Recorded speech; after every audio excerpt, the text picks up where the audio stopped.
Hello, my name's Sugar Hills Motorsports, and this is my track guide for Season 1, 2025, Week 7 here at Road. If y'all got to this part of the video, make sure to just like, comment, and subscribe, and stay up to date for more track guides in the future. Moving on to track and race conditions for this week, we're looking at a pretty cool air temp right around 66 degrees Fahrenheit and 19 degrees Celsius. Track time is right around 1:30 p.m. so keep an eye on cloud cover as that'll play a huge role into track temps, as they'll range anywhere from 27 to 44 degrees Celsius and 72 to 110 degrees Fahrenheit. This week we got 0% chance of rain, so make sure to keep your dry tires on. And lastly, Road America is usually a pretty popular track, so we'll definitely have a few more splits out there. Now it's time for Sugar Hill Tips of the Week. Tip 1, use your outlap. You get a full outlap here at Road America, so just be sure to scrub your tires throughout the whole lap, and you'll be able to get your tires up good 5-10 degrees Celsius before you even hit the green flag. Tip 2, be careful around the kink, not only when you're passing GT3 drivers, but also keep an eye out for any of the high-speed crashes that happen over there.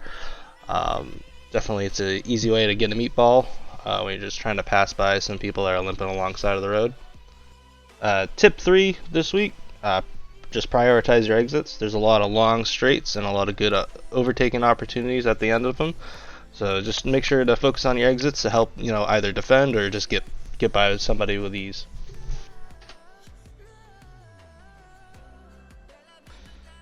Alright, let's get on with the track guide now. Moving down to turn 1, you want to start braking right about 70-80% just after the 3 cone and start turning just before the curb on the left hand side while starting to downshift all the way down to 4th. Make sure to use a decent amount of curb here on the apex, as well as use quite a bit of the curb on the exit. Make sure here, don't use too much of the dirt here on exit, or that will result in an off track. Moving down the hill towards turn 3, you want to start braking about 80%, right at the dash for the 2 board. If you look all the way to the left off the screen, basically there's 2 board, and this dash here represents pretty much what that marker is.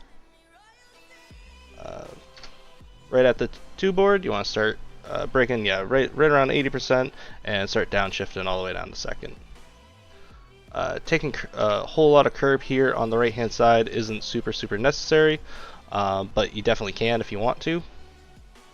But really here, your goal is to use as much curb on exit and carry as much speed out of this corner and down to turn 5. Same thing here as turn 1, just don't use too much of the exit grass or dirt, or that will also result in an off track. This is about as far as you can go without taking an off track here.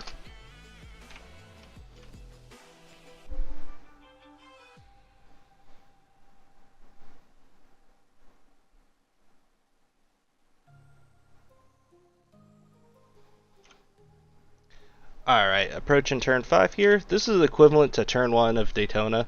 I would not recommend this line unless you're under no threat from behind, but really you want to start braking just as you start to hit the end of the sand trap on the right hand side, as well as the 2. It's about 80-90%, and then you want to put the whole car past this curb and keep about your left hand side tires either on the curb or just barely over, while downshifting into 1st gear.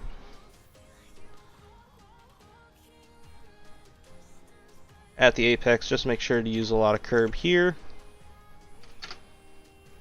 and use all the black curbing on exit without using too much of this gravel, as that will mark the off track for this corner.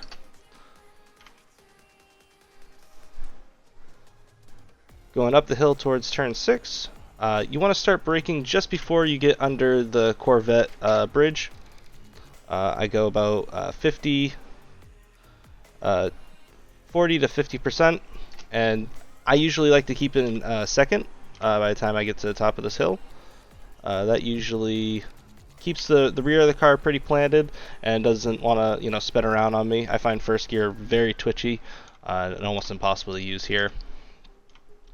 Make sure to use a little curb on the apex as well as all the curb on exit.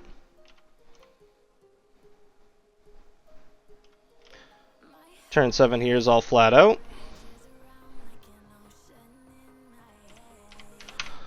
Moving down to turn 8.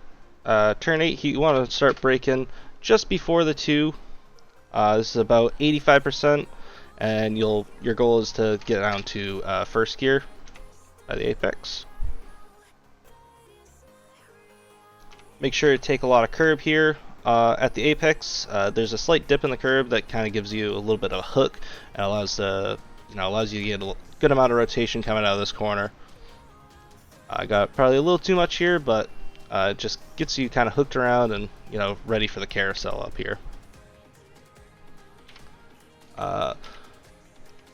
Now, there's no real good markers for when to kind of let off. I like to let off as soon as this gray, I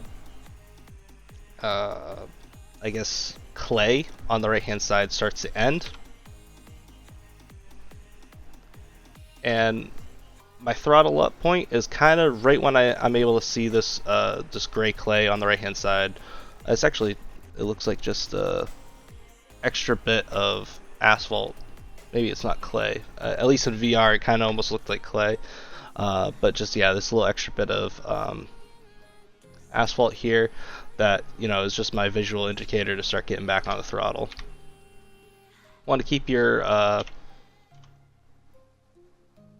car kind of towards the right hand side and then just slowly let it drift out to the right hand side where you just can use all the curb there. Kink up here is obviously very flat out.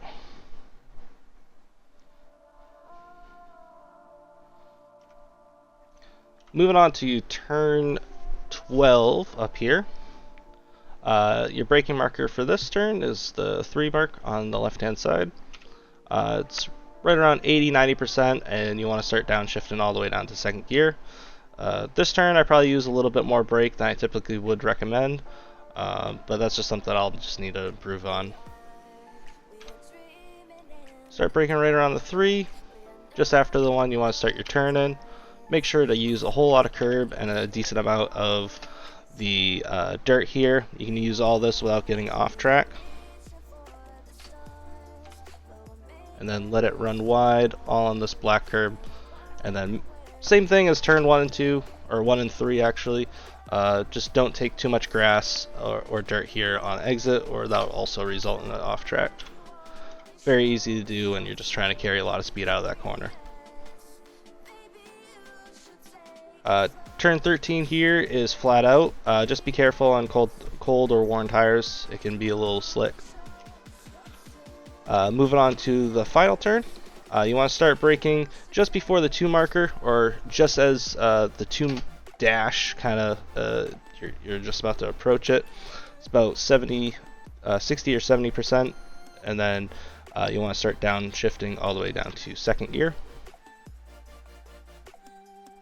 Make sure to use a healthy amount of curb here on the apex as well as all the curb on exit.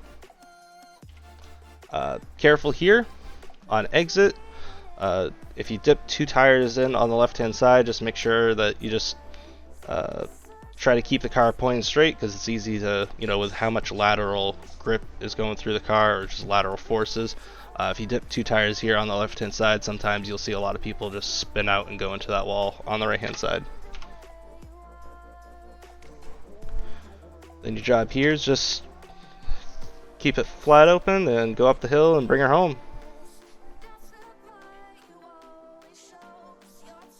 Alright, now let's talk pit strategy.